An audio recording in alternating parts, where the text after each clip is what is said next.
Hey everyone, welcome back to EduVibe. Today we will start with grade 12 physics. So our first unit is momentum and impulse. So this is the unit where you can easy things which we have to introduce with. And our first topic today is momentum. Momentum you already learned in physics 20 or grade 11 physics 2. So what is momentum? So, momentum of an object is defined as a product of its mass and the velocity. So, the mass and the velocity when together meet, when the product of this is called the momentum. Momentum is a vector quantity. So, if it is a vector quantity, so they have same direction as object's velocity. Basically, if there is a vector quantity, so this has the magnitude and direction. So they have both things, magnitude and the direction, to work on the velocity or anything when we deal with the momentum. So momentum is denoted by P and with the small arrow on it because this is a vector quantity is equal to mv square. You know that m is the mass in kg, velocity meter per second, and this is the vector, so we put small arrow on this. And momentum always been like a kg meter per second, kg dot like kg, because like this is in kgs or this is in meter per second, so we make kg dot meter per second. Or sometimes when we deal with the force too, in the next lesson we do the impulse, and when this will happen, so we do the newton, like a n dot second. We deal with the time and the force in this. Momentum can be thought of as a physical property of an object's tendency to continue moving.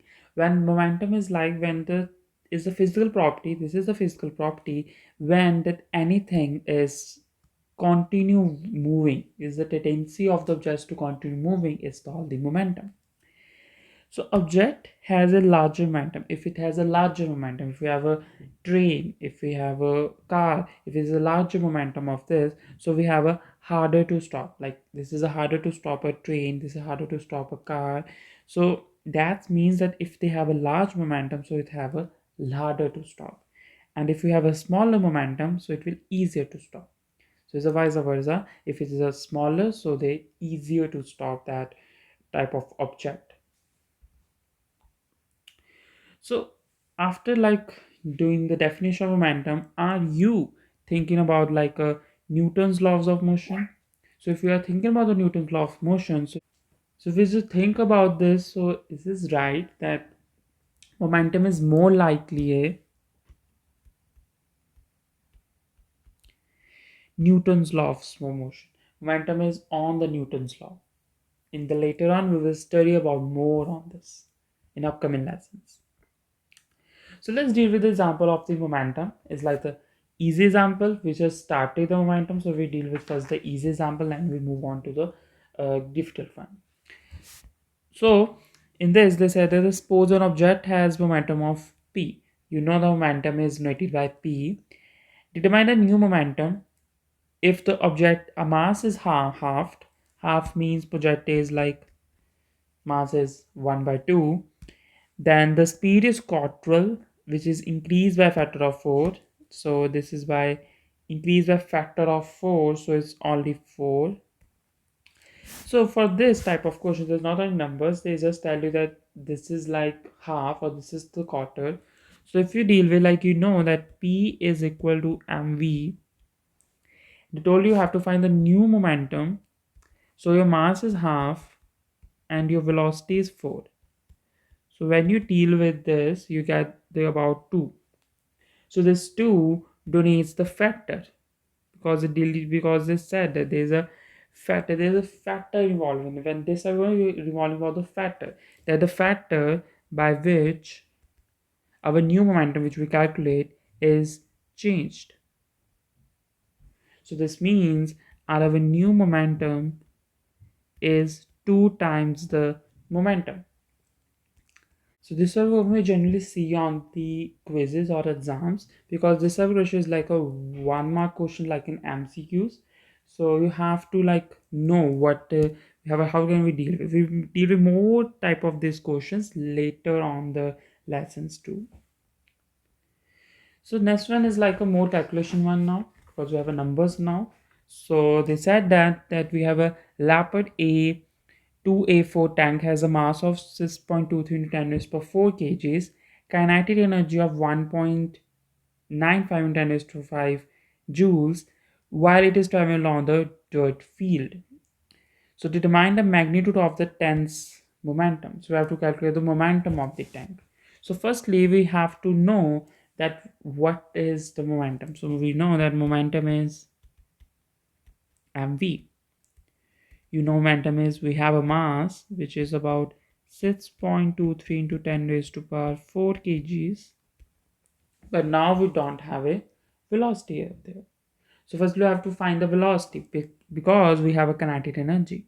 So from kinetic energy, because you know that kinetic energy is equal to half mv squared.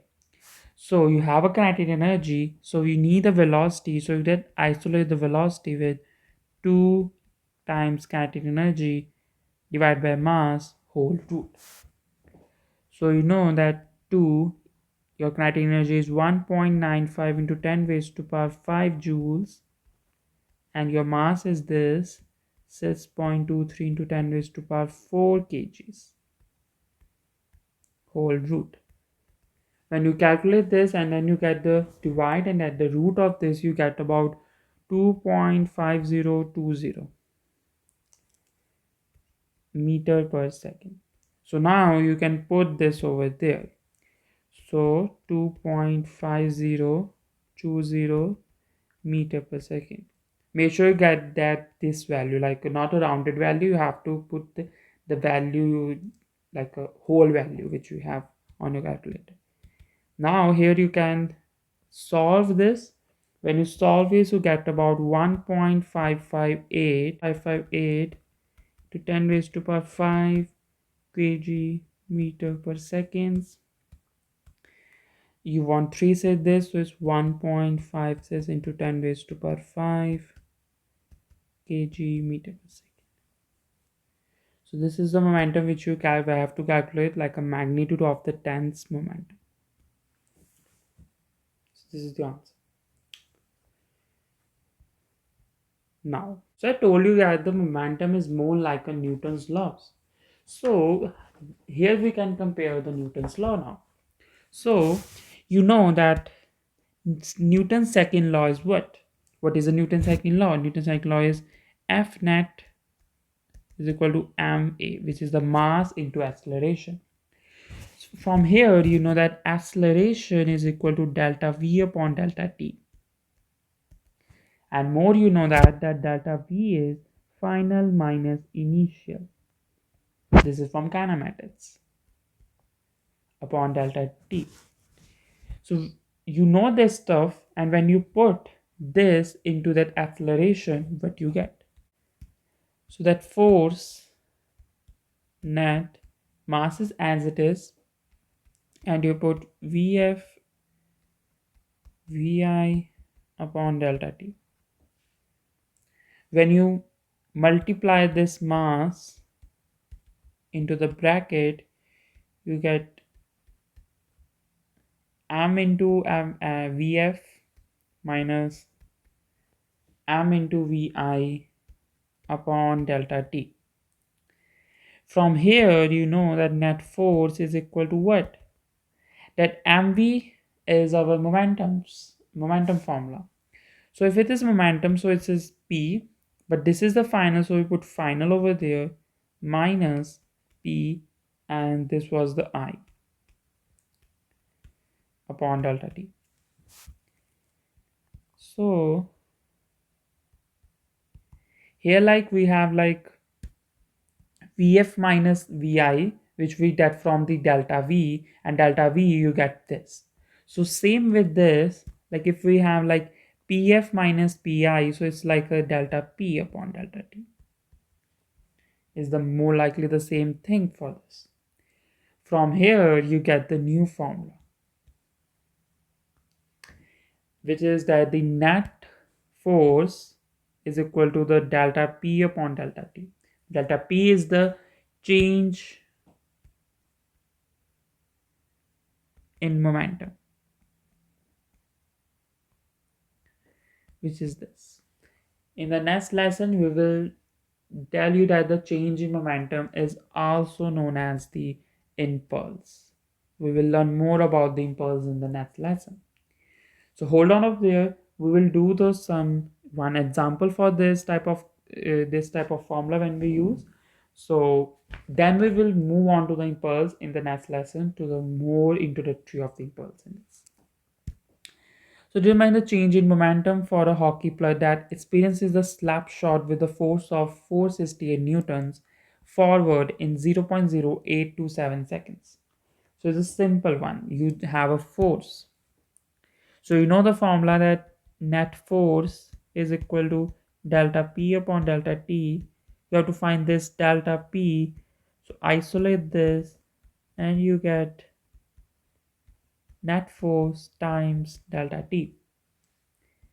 So momentum is equal to, you have a 468 newtons of force, time is 0.082 seconds, and you get change in momentum is equal to about 38.7 Newton seconds. So it's a positive, so it's forward direction. From here you get the second units of the momentum, which is the newtons per second, Newton dot second. So that's all for this video. We will cover the momentum, how the momentum formula is, and what is the compare with the second Newton's law. So we do examples too. So learning made simple with EduVibe. Learn smarter but not harder. Please like, share, and subscribe to my channel. If you have any questions related to this topic, let me in the comment section. In the next video, we'll start with the second topic of this unit, which is the impulse. So till then, stay connected with EduVibe.